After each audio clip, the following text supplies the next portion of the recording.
श्रीमद्वाल्मीकि रामायण युद्धकांड अध्याय 96 सुग्रीव द्वारा राक्षस सेना का संहार और विरूपाक्ष का वध।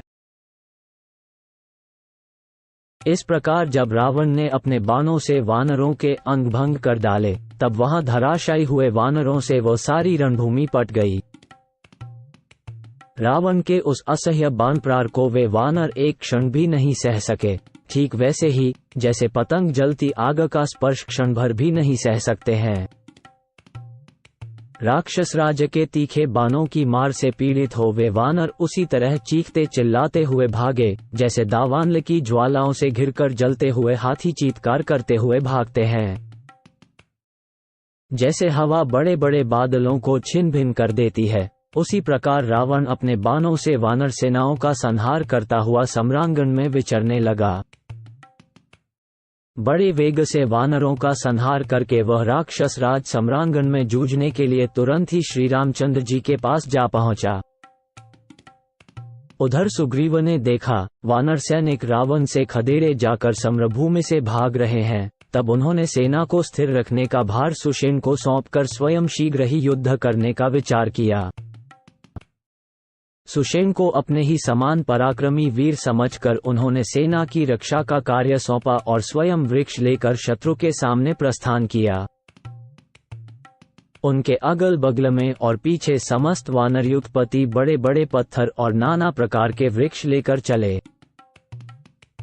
उस समय सुग्रीव ने युद्ध में उच्च स्वर से गर्जना की और प्रलय काल में बड़े बड़े वृक्षों को उखाड़ फेंकने वाले वायुदेव की भांति उन विशालकाय वानर राज ने विभिन्न प्रकार की आकृति वाले बड़े बड़े राक्षसों को गिरा गिरा कर मत एवं कुचल डाला।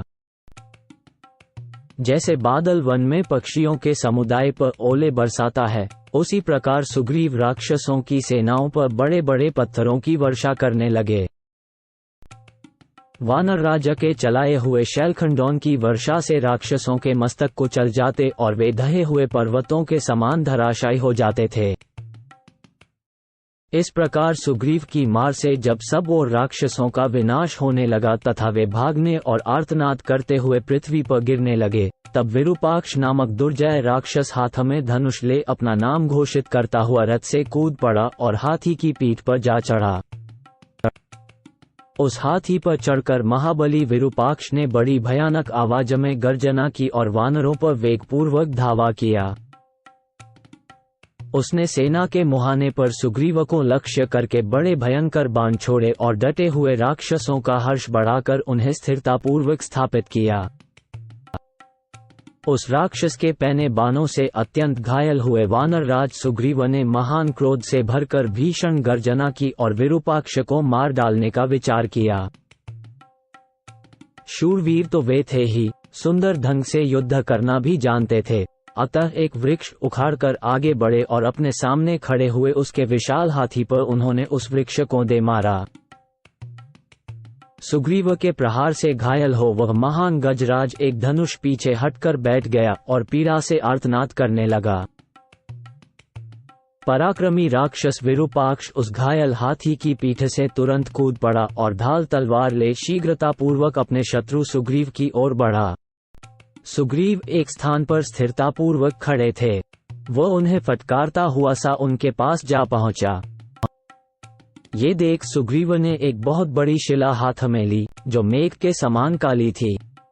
उसे उन्होंने विरूपाक्ष के शरीर पर क्रोधपूर्वक दे मारा।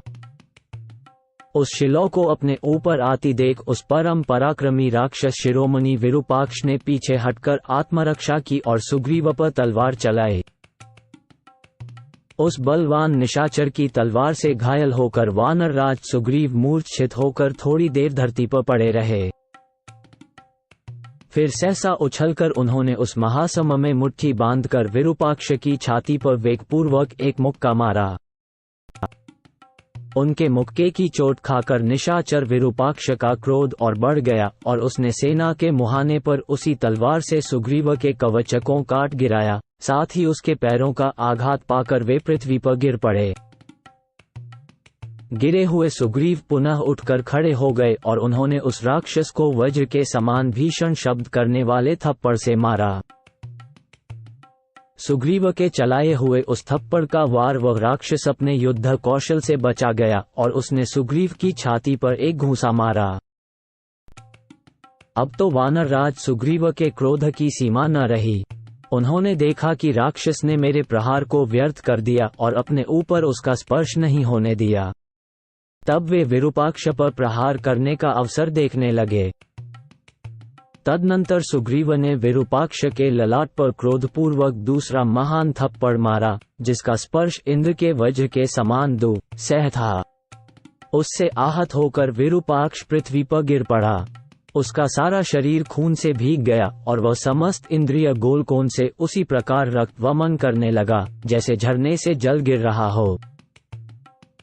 उस राक्षस की आंखें क्रोध से घूम रही थी। वो फेनयुक्त रुधिर में डूबा हुआ था।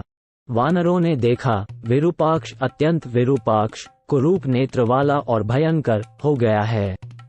खून से लथपथ हो छटपटाता करवटें बदलता तथा करुणाजनक आर्तनाद करता है। इस प्रकार वे दोनों वेगशाली वानरों और राक्षसों के सैन्य समुद्र मर्यादा तोड़कर बहने वाले दो भयानक महासागरों के समान परस्पर संयुक्त हो युद्धभूमि में महान कोलाहल करने लगे। वानरराज सुग्रीव के द्वारा महाबली विरूपाक्ष का वध हुआ देख वानरों और राक्षसों की सेनाएं एकत्र हो बड़ी हुई गंगा के समान उद्वेलित हो गईं। एक ओर आनंद जनित कोलाहल था तो दूसरी ओर शोक के कारण आर्तनाद हो रहा था।